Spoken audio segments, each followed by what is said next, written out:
This one hurts, Liverpool fans, and it's exactly the kind of moment where being honest as a supporter matters. Because when you read Paul Joyce's report and you step back to look at the full picture, this isn't just about missing out on Marc Guéhi. This is about how Liverpool played the market, how they misread leverage, and how a club that prides itself on being smart may have been caught being naive in a brutal modern transfer reality. And yet, even in frustration, there is still a path forward for Liverpool. And that's what we need to talk about, with clarity, emotion, and perspective.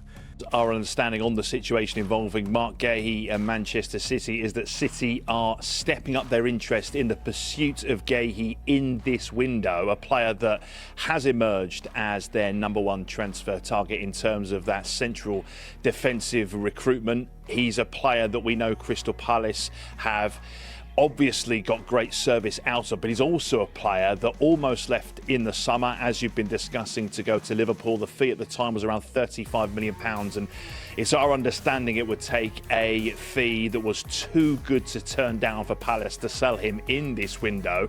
And from the player's perspective, we also understand it would take essentially an offer from Manchester City that would be too good for him to turn down, when you consider he's got 6 months left on his Crystal Palace contract, which means that in the summer, given the size of the clubs that have had conversation with his representatives about signing him, we know that Bayern Munich, for example, one of those, the likes of Barcelona, Real Madrid have been closely monitoring his situation. The player himself can essentially write his own contract, can't he? The figures could be astronomical when you consider he'd be available on a free transfer in the summer. However, it feels as though this deal is getting a bit closer in this window, which would be a huge potential signing at this stage of the season for Manchester City, who are desperate for defensive reinforcements. Let's rewind for a second. Last summer, Liverpool were inches away from signing Marc Guéhi. Not rumors, not loose interest, he was literally undergoing his medical. The fee was around £35 million. Crystal Palace pulled the plug at the last second, and the deal collapsed in dramatic fashion. At the time, most of us saw it as bad luck, bad timing, or Palace changing the rules late. Painful, yes, but survivable. Liverpool still believed they had done enough to show intent, seriousness, and respect to the player. And that belief, according to Paul Joyce, became the foundation of a dangerous assumption. Robert didn't train for private reasons, that's the way you say, yeah. But he will be with us today. Alisson trained last week and this week, so he will be able to play tomorrow if things work out well today again.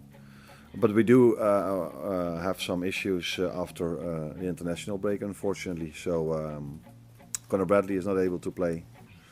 Florian Wirtz is not able to play. Those are the two, I think. Yeah. I don't expect Conor to be part of the upcoming 22 days. Maybe in the end, but not in the upcoming 22 days. Unless something as a miracle happens, which I don't expect. Florian should be able maybe to play after. Depends on how things work, but that shouldn't be long. But Jeremy is out just as long. He's not probably going to be available in the upcoming 2-3 weeks. So it's going to be Liverpool interesting what you hoped. want to see as That a right word fullback, jumps off the page. They hoped Guéhi would remember the effort. They hoped he would recognize how close the deal was. They hoped he would wait until the summer. In theory, that sounds human. In theory, it sounds like relationships, trust, and football values still matter. But this is elite-level football in 2026, and hope is not a strategy when Manchester City are involved. City don't hope, City move. In my head wasn't a boo, but in my head was frustration as well. So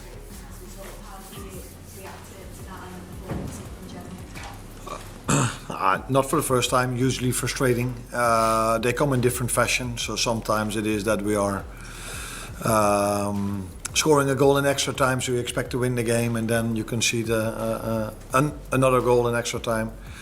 sometimes I think these games we've played quite a lot during the phase where we lost a few games, where we were the team that created much more chances than the team we faced. But then we were losing those games.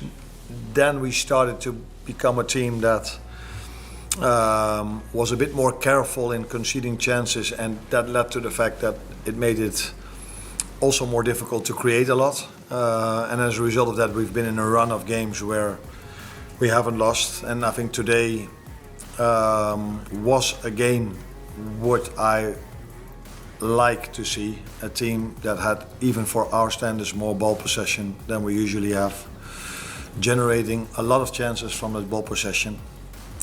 And usually that comes with, if you take that a bit more risk, that comes with the other team counter-attacking you a few times, and we controlled that really well.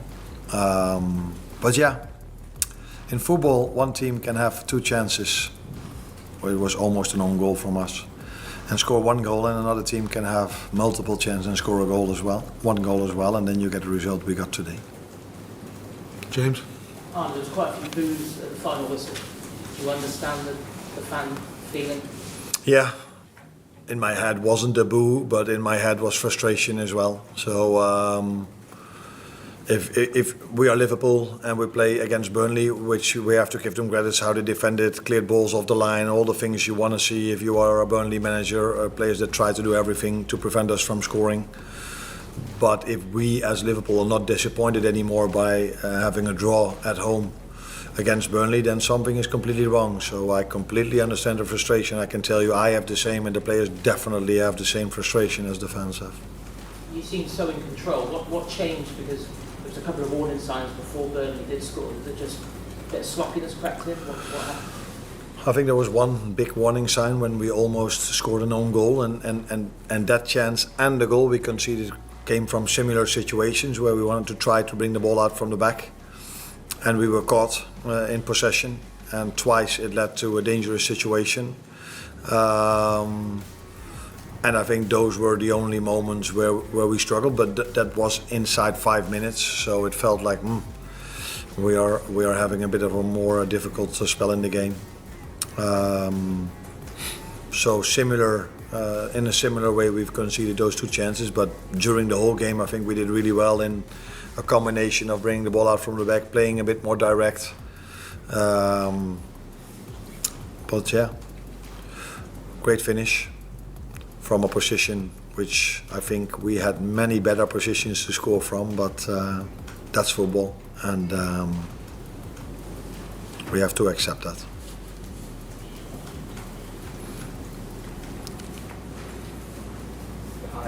Just last year, opening Marc Guéhi's performance, of course, he was really good in the first half. Do you see him making progression, certainly on the front foot?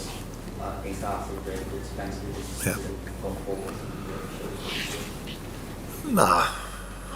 We just spoke about frustration. I think we all have a lot of frustration about the results. Sometimes it's also a bit of a frustration for me that all the development some players are going through is not being seen because the results don't show how the development of the team and individual players is. You're talking about Milos, and I completely agree. He had another good game. I saw Florian scoring another great goal, and was involved in a lot of other moments as well. Jeremy Frimpong, another good game of him. A big threat on that right side. But yeah, results don't always reflect development, and that's I would almost say another frustration, because it's also hard for the players to feel that we are improving, to feel that they are improving if the results are not as we want them to be. Of course, we can talk about 12 now in a row without a loss, but our standards are higher than not losing. Our standards are winning every game. Thank you.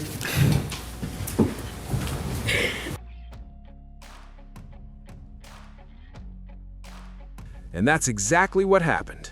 While Liverpool waited, Manchester City acted. A $20 million fee, wages reported around £300,000 per week. No hesitation, no sentiment, no waiting for summer. From Guéhi's perspective, this wasn't betrayal, it was logic, career security, financial power, immediate Champions League stability. Liverpool, by contrast, are now viewed differently than they were 5 months ago, and that's a harsh truth we have to confront. Back then, Liverpool were seen as strong favorites to retain the Premier League title. There was belief in continuity under Arne Slot, belief that the squad would stabilize, belief that the transition from Klopp would remain smooth. Fast forward to now, and the picture is less certain. Inconsistency, defensive fragility, questions about depth, real conversations about Champions League qualification instead of title parades. In that context, City's proposition becomes overwhelming. Kaveh Solhako's comment cuts deep because it's blunt and probably accurate. If Liverpool really wanted Marc Guéhi, they would have signed him. Palace officials apparently even nudged Liverpool about the deal during the Community Shield. That's not a club blocking a move at all costs. That's a selling club waiting for decisive action. And Liverpool didn't take it. They chose patience. They chose financial restraint. They chose to believe timing was on their side. This is where the word naive becomes unavoidable, not because Liverpool are poorly run, not because they don't plan, but because they underestimated the speed and ruthlessness of the market. When you delay, someone else accelerates. When you wait, someone else pays. When you assume loyalty, someone else offers certainty. City didn't steal Guéhi. Liverpool left the door open. Now, let's address the emotional side as fans, because this part matters too. Seeing Guéhi join City for $20 million when Liverpool were once ready to pay $35 million feels like a punch in the stomach. It feels like bad business. It feels like losing twice, once emotionally, once competitively. And it amplifies the fear that Liverpool are slipping behind not just City, but the financial reality of the elite tier. But here's where perspective matters. Liverpool's unwillingness to match $300,000 per week wages is not automatically incompetence. It is a philosophy. It's a sustainability choice. Liverpool have never built their success on wage inflation. They've built it on structure, recruitment, development, and timing. The problem here wasn't refusing to match City's wages. The problem was refusing to act decisively earlier when leverage was still balanced. And that's the lesson. Not panic spending, not abandoning principles, but sharper execution. Richard Hughes now has 2 weeks. 2 weeks to correct course, not by chasing Guéhi's shadow, but by identifying the right alternative and moving with conviction. Liverpool cannot afford to limp through the rest of the season with just 3 senior center backs, especially not in a system that demands high lines, aggressive pressing, and defenders who can survive isolation. Slot's football requires defenders who are proactive, brave, and comfortable under pressure. This is not optional, it's structural. And here's the encouraging part, because yes, there is one. Liverpool still have advantages. They still have Anfield. They still have a global brand that pulls players emotionally. They still have a manager whose tactical ideas attract modern defenders. They still have a recruitment department that, when decisive, gets things right more often than not. Missing out on Guéhi hurts, but it does not define Liverpool's future, unless the response is wrong. We've seen this club recover from far worse. We've seen Liverpool miss targets before and pivot to better fits. We've seen disappointment fuel smarter planning. This moment should sharpen Liverpool, not weaken them. The market has spoken. Waiting is dangerous. Hesitation is expensive. Proactivity wins. As fans, frustration is justified. Criticism is fair, but despair is not necessary. The window isn't over, the season isn't written off, and Liverpool's story has never been about taking the easiest path. It's been about learning, adapting, and coming back stronger. So now, I want to hear from you. Were Liverpool naive, or were they simply unlucky? Should the club have moved earlier, or was refusing City-level wages the right call? And most importantly, who should Liverpool target next to fix this defensive gap the right way?